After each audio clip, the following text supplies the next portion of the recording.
A frustração no fim de um ano costuma chegar de forma silenciosa. Ela não grita, ela pesa. Talvez você não consiga apontar exatamente onde errou, mas sente que algo não saiu como esperava. E reconhecer isso não é o problema. Reconhecer a frustração é saudável. O risco começa quando ela vira identidade, quando tudo o que você vê em 2025 é o que não deu certo. Este vídeo não é sobre listar falhas, nem sobre revisitar erros. É sobre compreender como certos padrões emocionais se repetem quando nada muda por dentro. Existe uma imagem simples para isso. Não adianta trocar o calendário se a forma de viver continua a mesma. O ano muda sozinho, a mente não. Quando a postura interna permanece igual, a tendência é atravessar um novo ano repetindo os mesmos desgastes, as mesmas cobranças e o mesmo cansaço, apenas com outra data no papel. Entrar em 2026 de um jeito diferente começa antes das metas, antes dos planos, antes das promessas. Começa na forma como você se organiza por dentro.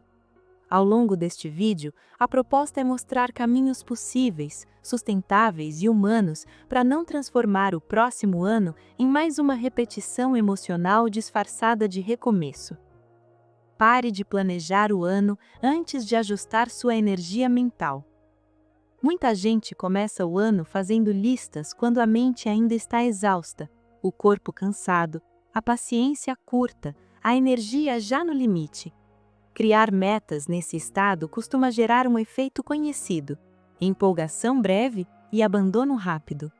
Não por falta de caráter ou disciplina, mas porque a base já estava sobrecarregada. Quando a energia mental está desalinhada, a procrastinação aparece cedo, não como preguiça, mas como defesa. Anos verdadeiramente diferentes costumam começar com estados internos diferentes. Menos exigência, mais clareza sobre o que drena. Há pessoas que perceberam mudanças reais, não quando se exigiram mais, mas quando reduziram o que carregavam. Menos expectativas irreais, menos compromissos emocionais que não eram seus. Antes de pensar em planos, há valor em observar o que consome energia silenciosamente. Relações, cobranças internas, hábitos que parecem pequenos, mas pesam todos os dias. Às vezes, escrever o que precisa parar de ser carregado organiza mais do que qualquer planejamento. O primeiro passo de um ano melhor não é fazer mais, é fazer menos com consciência. Existe um mito forte sobre recomeços. A ideia de que mudar exige intensidade, força máxima, esforço dobrado. O problema é que começar o ano tentando dar conta de tudo costuma levar ao mesmo lugar, sobrecarga precoce. O excesso de demandas não aumenta a clareza, ele fragmenta a atenção, gera culpa constante e alimenta a sensação de estar sempre em atraso. Muitas pessoas só perceberam transformação quando escolheram menos.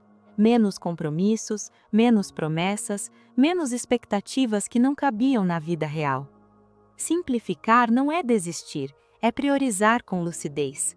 Escolher uma área da vida para aliviar já cria espaço interno, e eliminar uma obrigação emocional que não faz mais sentido costuma trazer um alívio que nenhuma meta grandiosa entrega. Defina intenções emocionais antes de definir metas externas. Metas falham com frequência não porque são ruins, mas porque não conversam com o estado emocional de quem as cria. Existe uma diferença profunda entre o que você quer alcançar e como você quer viver. Quando isso não está alinhado, a meta vira mais uma forma de cobrança. Muitas vezes, objetivos externos são usados para fugir de desconfortos internos, como se realizar algo pudesse calar um vazio que pede outro tipo de cuidado. Pessoas que sustentaram mudanças ao longo do tempo quase sempre ajustaram a forma de se tratar. Menos violência interna, mais coerência emocional. Antes de pensar em resultados, faz diferença escolher uma intenção emocional para o ano. Algo que organize o modo de viver. Mais presença, mais descanso, menos auto-ataque. Quando a intenção muda, o comportamento encontra um chão mais firme. Crie micro-hábitos emocionais, não rotinas perfeitas.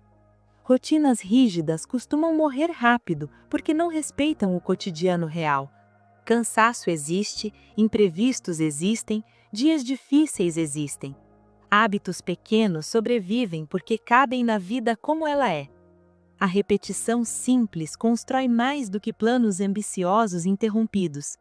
Consistência, mesmo discreta, reorganiza a mente aos poucos.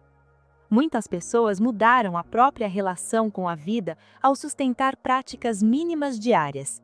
Não grandes rituais, mas pequenos pontos de pausa. 5 minutos de silêncio, algumas linhas escritas sem cobrança, uma pausa consciente no meio do dia. O que importa não é o tamanho da prática, mas a regularidade com que ela sinaliza cuidado interno. Aprenda a revisar sua semana antes que o ano acabe de novo. A maioria das pessoas só reflete quando o cansaço já virou frustração acumulada, quando o ano já está no fim. Viver no automático adia ajustes necessários, e o preço aparece depois. Um sinal claro de mudança é a revisão frequente, não para se punir, mas para recalcular o caminho. Pessoas que evitaram frustrações maiores aprenderam a observar cedo o que está funcionando, o que está pesando demais, o que precisa ser ajustado antes de virar desgaste crônico. Uma pergunta simples costuma trazer clareza. Isso me aproxima ou me afasta da vida que quero viver? Responder isso semanalmente muda o rumo antes que seja tarde. O que realmente mantém um ano diferente ao longo do tempo? O que sustenta a mudança não é motivação constante, é coerência emocional. Respeitar limites não enfraquece o processo, evita recaídas profundas. Muitas desistências acontecem porque ao menor deslize, a pessoa se pune e abandona tudo, como se errar invalidasse o caminho inteiro. Há quem tenha seguido adiante justamente porque aceitou imperfeição, ajustou o ritmo, corrigiu a rota, continuou sem se violentar.